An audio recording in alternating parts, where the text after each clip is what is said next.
This is some drone footage captured by our photojournalist Dan Franz about an hour ago. This investigation is about a lot more. It's a much lighter color smoke. When chemicals are burning, it's a much darker smoke, black smoke like that, with what you're looking at here. So our photojournalist Dan Franz now showing some CAL FIRE tankers out there circling an area where they're going to drop. 2 people are stuck on the side of this building.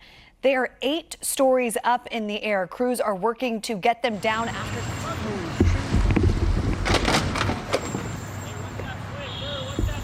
Truck, the driver blowing right through the crime scene I was telling you about, where the woman was hit on her scooter, literally running over the scooter.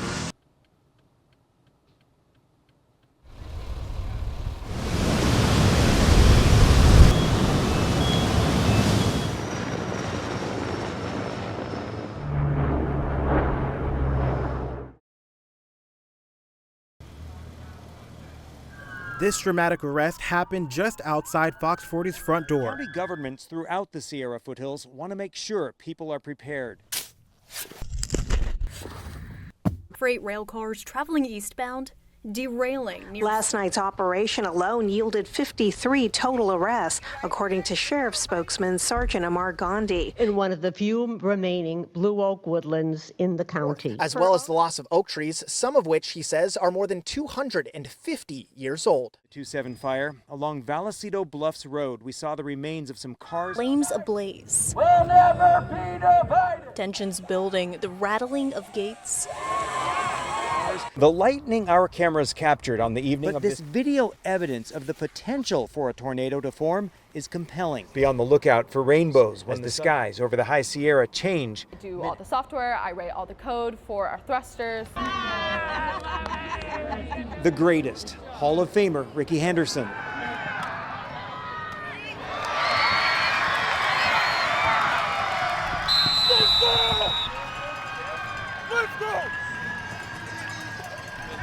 Or symbolized a movement. There's so many people behind that movement. So it's creating safe, dignified, private alternatives to the streets. Where the statewide TV audience said that I won that debate. Who have been detained there, some who are still detained there. In some places, firefighters are simply letting the flames burn themselves out. In this spot, for example, the fire burns right up to a road. Smith Neck Road provides a natural fire break.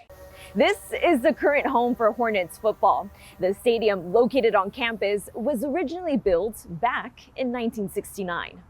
But now, about 2 miles away from the Sacramento State campus, eyes are set on Cal Expo to become the future home for the football team. The 5th floor is first up for construction, and then shortly after, it'll be the first level to implement the new parking guidance system right here behind me. Here's how it works. One of the challenges of this project is that bridge debris is at the bottom of a canyon, underwater with steep embankments on both sides. So crews are going to have to construct a special ramp to get it all out of there.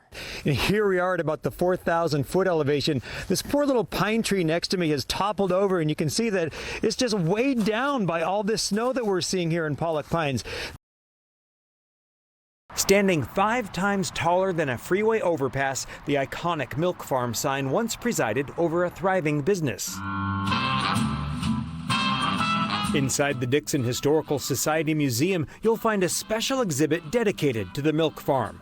A glass case contains relics of what used to be a place to eat, shop, and gas up your car on the journey between Sacramento and the Bay Area. If you visit the museum, you can learn a lot from local historians like Bill Schroeder. Dixon is still a small town community.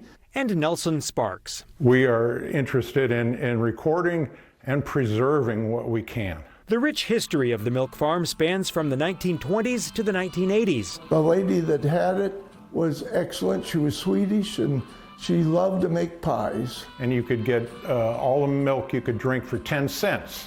And if you drank an extraordinary amount, they put your name on chalk on the chalkboard. It was in 1963 that the restaurant's lasting legacy was planted in cement. 1963, they needed a little more visibility. That's when the business added the towering butter yellow sign featuring a cow jumping over the moon.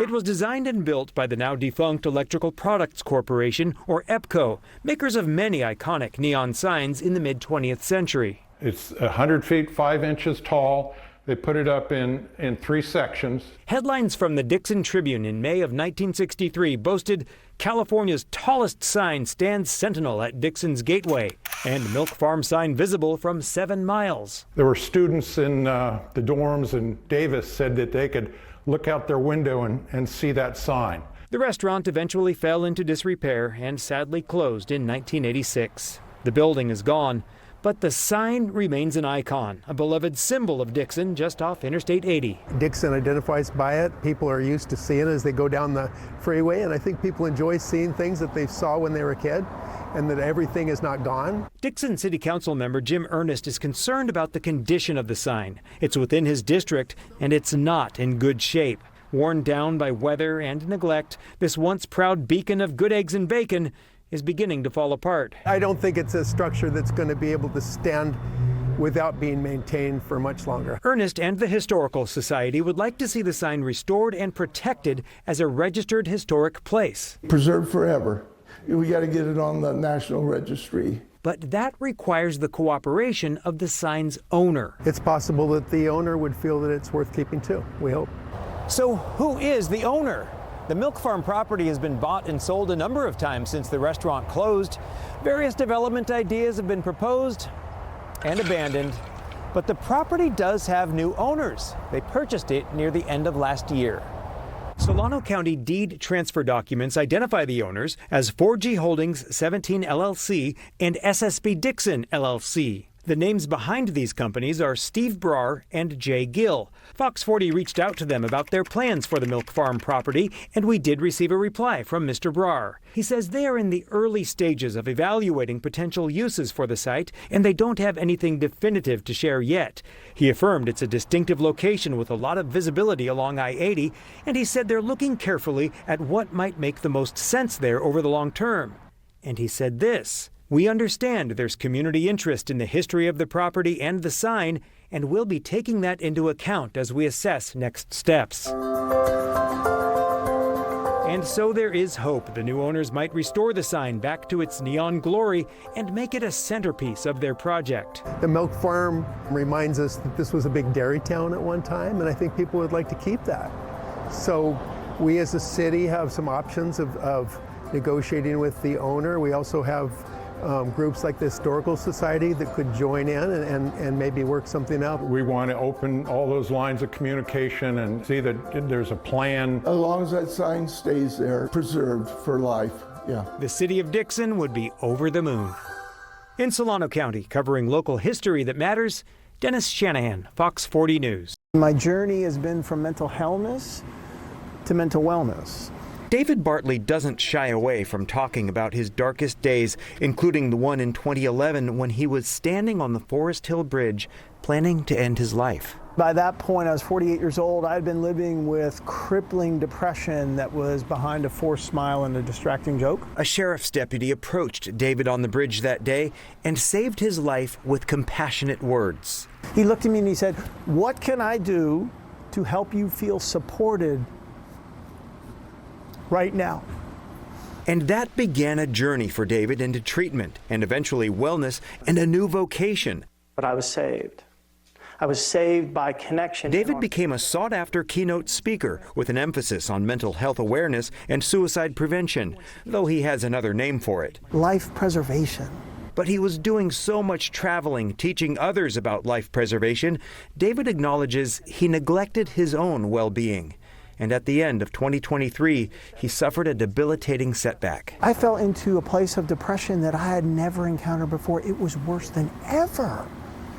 And Dennis, it made no sense because I was taking my meds and I was seeing my counselor. What we know some 14 months later is it was work. There was no balance. David's family members became deeply concerned and confused. They freaked out. Like, wait, David's doing the things that someone like his condition is supposed to do, and I'd fallen into treatment-resistant depression, and thankfully they found this amazing place. That place is the Sutter Center for Psychiatry, where doctors prescribed a treatment that was once considered a taboo topic, but is now recommended with patient consent for severe cases of treatment-resistant depression. We're talking about ECT, electroconvulsive therapy, sometimes called electroshock therapy. Now, modern day ECT is very different from ECT back in the day. So nowadays, ECT is under brief general anesthesia. It's very comfortable. You fall asleep, then you wake up. Dr. Ksenia Voronina administered David's treatments. ECT treatments involve sending an electrical current to the patient's brain, inducing a brief, controlled seizure. Which is therapeutic. Like any tissue that works out for a short period of time in the right area in a controlled way can be therapeutic. Another member of the team, Dr. Hamad Khan, showed us the adhesive electrodes which deliver the shock. Your psychiatrist will be helping guide the treatment, so they'll apply them to your forehead. Once they've done that, everything's connected to the device. You're very closely monitored. So it's not a medication, it's your own brain, like a computer being reset. Science hasn't fully figured out why the treatment works, but we know it does. ECT is often considered a last resort for severe treatment-resistant depression, partly because there are risks. The patient may experience some memory loss, though modern-day ECT is designed to minimize that risk. If 100% represents how much memory you have, I probably have 99.5. For David, the risk was worth the reward. He vividly recalls the first milestone last year after a series of ECT treatments. First week in April, my beloved and I were making our bed,